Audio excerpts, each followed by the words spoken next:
Jadi ini adalah Samsung Galaxy A35 yang bisa jadi ini adalah opsi yang lebih baik ketimbang Galaxy A55 yang lebih mahal 1 juta. Karena kadang dalam hidup pilihan pertama atau pilihan yang paling mahal itu bukan selalu yang terbaik. Kayak contohnya aja misalkan teman kita lagi ulang tahun terus kita mau beliin kado yang paling mahal itu bukan berarti dia paling suka. Karena setiap orang itu beda-beda, preferensinya beda-beda, kebutuhannya pun juga beda-beda. Atau mungkin dananya sebenarnya cukup untuk beli Samsung Galaxy A55, tapi ada keperluan lain yang juga lebih urgent. Jadi sisanya selisih 1 jutaan bisa untuk keperluan lainnya. Uang sejuta itu banyak loh. Sejuta kalau kita beliin case-nya Samsung Galaxy A355, mungkin bisa dapat 10 atau 15. Kita juga bisa beliin screen protectornya atau adapternya karena ya di dalam paket pembeliannya Samsung cuma ada HP dan juga kabelnya. Tapi kalau uang sejuta dibuat untuk beli hukum di Indonesia, apalagi kasusnya yang 271 triliun, kayaknya kurang deh.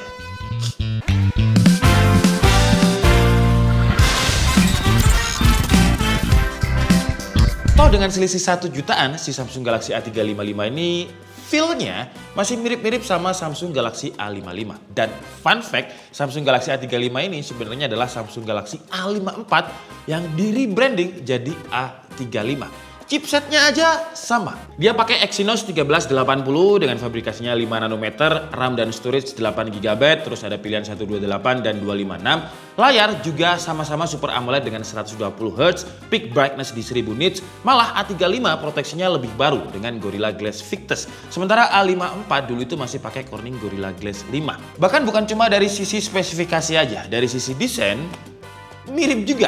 Mau dibandingin sama A54, A55 atau A34, desainnya ini ya mirip-mirip. Bahkan kalau sekelibat aja ya sama persis. Paling yang ngebedain ya nama warna aja. Di A35 ada warna Ice Blue, Lilac, dan juga Navy. Ketebalannya juga sama-sama 8,2 mm, tapi kalau bobot di A35 ini lebih berat dengan 205 gram. Untuk sertifikasi IP ratingnya di Samsung Galaxy A35 ini juga sama loh dengan Galaxy A55 yang dapatnya sertifikasi IP67. Biasanya di kelas HP harga 4 jutaan, kompetitornya ya, itu biasanya mentoknya di IP54. Samsung kasih IP67. Yang agak membedakan di layar sih. Kalau Samsung Galaxy A54 itu 6,4 inch, di A35 sekarang lebih gede dengan 6,6 inch. Tapi kalau untuk spek ya sama persis. Always on display ada, under display fingerprint juga ada, 120 Hz juga yang bakalan adaptif tergantung pemakaian aplikasi. Brightness nits yang diklaim 1000 nits, dan kalau saya bandingkan di outdoor sama Samsung Galaxy A55 juga mirip. Gak ada perbedaan sama sekali, sama-sama enak dilihat pas matahari lagi terik banget. Kalau di YouTube si A35 juga bisa putar konten HDR dan juga bisa di upscaling. Netflix juga bisa udah nonton konten Full HD dengan security wideband L1. Perbedaan lagi ada di konfigurasi kamera, terutama di selfie kameranya. Kalau A35 itu resolusinya sama kayak A25 di 13 megapiksel, sedangkan A54 sama kayak A55 di 32 megapiksel. Tapi keduanya ini bisa record 4K 30 fps. Untuk kamera belakang konfigurasinya sama persis, termasuk bukaannya juga sama, 50 megapiksel main kamera dengan OIS, 8 megapiksel ultrawide dan 5 megapiksel makro. Tapi untungnya di sini nggak ada lensa gimmick, karena menurut saya lensa gimmick itu lensa yang cuma 2 megapiksel. Oke, jadi ini adalah kualitas video kamera belakang dengan 4K 30 fps A55 sama A35. Kita bandingin dikit aja ya. Dan hasilnya kalau secara warna HDR lebih oke A55 sih. Lebih oke tipis lah. Kalau untuk karakter warnanya masih sama. Terus kalau kita gunakan untuk panning dan juga tilting seperti ini, walaupun 30 fps ya masih stutter sih, tapi nggak terlalu terlihat yang gimana gitu stutternya. Dan kalau kita gunakan untuk jalan kira-kira seperti ini. Kita coba untuk rotary shot juga di daun yang ini. Search autofokusnya keduanya sama-sama aman. Oke, kita coba lagi rotary shot lagi. Search. Ada perbedaan warna kalau di daun ya. Di A55 itu daunnya kayak agak menguning, sementara di A35 itu lebih ke hijau warnanya. Dan kalau kalian tanya realnya yang mana, realnya itu yang A55 sih. Untuk warna aslinya itu di A55. Cuman ini kan ya kalau kita pindah ke PC nanti apakah sama, karena ini tampilannya langsung ke layarnya. Sekarang kita coba untuk autofokusnya. Set. Autofokus juga sama-sama aman keduanya. Nggak ada kendala, nggak ada masalah. Dan sekarang itu hampir maghrib, jadi untuk cahayanya nggak terlalu cahaya terik banget. Oke. Jadi sekarang kita coba untuk Full HD 60 fps nya. Oke, sekarang kita cobain Full HD 60 fps-nya ya. Kita coba untuk panning tilting. Wah, kalau 60 fps nggak terlalu stutter, keduanya aman-aman aja. Walaupun untuk tilting dan juga panning, tuh nggak ada kendala. Terus kalau kita gunakan untuk rotary shot lagi di daun yang ini lagi, ini saya jalannya agak cepet aja karena 60 fps lebih stabil. Sets. Wah, detailnya dapet, fokus autonya juga dapet. Sets lebih cepet. Dan ya kalau nggak terlalu butuh 4K sih, saya saranin di Full HD 60 fps aja lah. Karena kalau digunakan untuk bikin video lebih smooth aja. Wah, tuh. XDR juga sama-sama aman sesuai dengan warna realnya. Untuk autofocus kita coba lagi. Sets, aman aja. Gak ada kendala. Kita cobain untuk lensa ultrawide-nya. Sayangnya ultrawide-nya ini cuma bisa di 30 fps ya. Kalau kita aktifkan 60 fps-nya, ultrawide-nya nggak aktif. Dan sebagai perbandingan A35 dan A55 kira-kira seperti ini kualitasnya ya. Untuk autofokusnya ya, kalau ultrawide dia memang lebih gelap ketimbang min kameranya. Tapi POV-nya jadi lebih jelas. Nah, kalau seperti ini, real-nya itu di A55 sih. Kayak separasi antara gelap dan terangnya lebih bagus di A55. Contohnya kayak di bayangan yang ada di daun itu ya. Kalau di A35 shadow-nya sedikit keangkat. Kalau ini lebih real aja di A55. Wah, cuman ini sebenarnya ya selera. Tapi kalau untuk karakter warna keduanya mirip. Terus kalau untuk ultrawide kita gunakan untuk jalan masih sama-sama stabil. Ya, jadi selisih sejutanya ini ya itu tadi. Dari sisi kamera sih nggak terlalu kelihatan yang gimana gitu selisih sejutanya. Tuh. Untuk selfie videonya, kalau di ini kayaknya layarnya deh, layarnya A35 ini kayaknya terlalu vibrant karena seharusnya sih sama ya. Tapi nanti kita coba lihat di PC apakah ada perbedaan. Tapi kalau di sini POV-nya, ini tangan saya mentok kira-kira seperti ini. Dan nanti mikrofonnya coba diubah-ubah ya editor ya. Jadi mikrofonnya yang A35, A55 yang mana? Sambil kita cek apakah ada perbedaan. Kalau digunakan untuk jalan kira-kira seperti ini. Ada stutternya, ada motion blurnya sama juga. Tapi di A55 itu nggak terlalu kelihatan kayak A355 ya. Tuh masih ada gempanya di bagian background.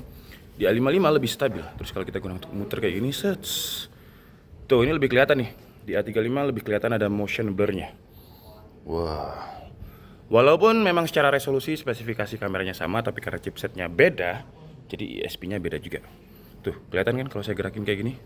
Bagian belakangnya lebih smooth sih A55. Karena memang si A55 ini untuk selfie kameranya bisa Full HD 60 fps, sementara si A35 itu cuma bisa di Full HD 30 fps. Jadi perbedaan starternya lumayan kerasa.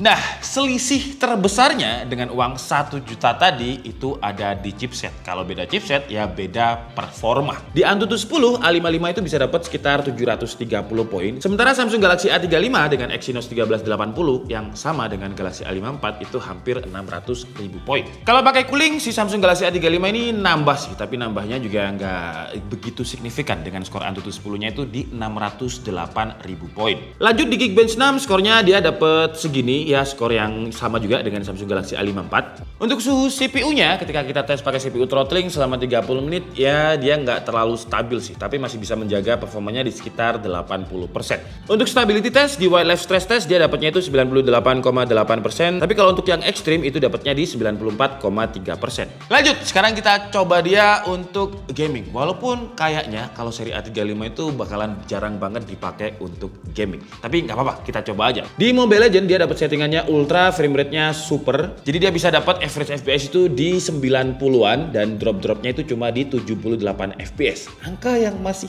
aman-aman banget. PUBG dia dapatnya smooth extreme jadi bisa 60 FPS dan FPS terendahnya itu cuma menyentuh di 53. Jadi yo masih aman juga. CODM malah lebih aman. Jadi mungkin CODM bakalan kita hapus dari standar benchmark kita karena buang-buang waktu aja ngetes ini karena udah gak berat lagi dia. Average FPS dia dapat 60 dengan drop FPS-nya cuma di 54 juga masih aman. Genshin Impact dengan settingan lowest grafik 60 fps-nya aktif, average fps dia bisa dapat 51, drop-dropnya itu masih di angka yang playable dengan 38 fps. Kalau pakai cooling nambahnya sekitar 1 fps, jadi kayaknya percuma nggak usah pakai cooling juga karena untuk average fps dia dapatnya itu di 52, dropnya di 39. Ya, jadi nambahnya cuma 1 fps aja pakai cooling. Kalau untuk fitur lainnya sama persis loh sama A54, pembeda lain paling ya build quality ya. Di A55 itu lebih solid, A35 memang agak kerasa kopongnya. Dan haptic feedback itu masih enak di Samsung Galaxy A55, tapi sisanya mirip, kayak audio udah stereo. Wi-Fi-nya juga Wi-Fi 6, Bluetooth versi 5.3, bahkan sensornya juga sama, ada hardware gyro, kompas, accelerometer, dan proximity. Baterai juga sama-sama di 5000 mAh, charging supportnya di 25 watt, yang ngecasnya 0 ke 100% itu butuh waktu sekitar 1 jam 40 menit. Gak kenceng-kenceng amat untuk sebuah HP harga 4 jutaan, karena kompetitornya ada yang 67 watt, bahkan ada yang sampai 80 watt di harga 4 juta. Untuk daya tahan baterai, YouTube, TikTok, Netflix kita putar selama 30 menit, berkurangnya itu sekitar 3%. Genshin Impact dengan settingan lowest 30 menit tadi berkurangnya 15%. Genshin Impact agak lumayan boros ya. Masih awet sih Samsung Galaxy A55 dengan 1480 dengan fabrikasi 4 nanometernya.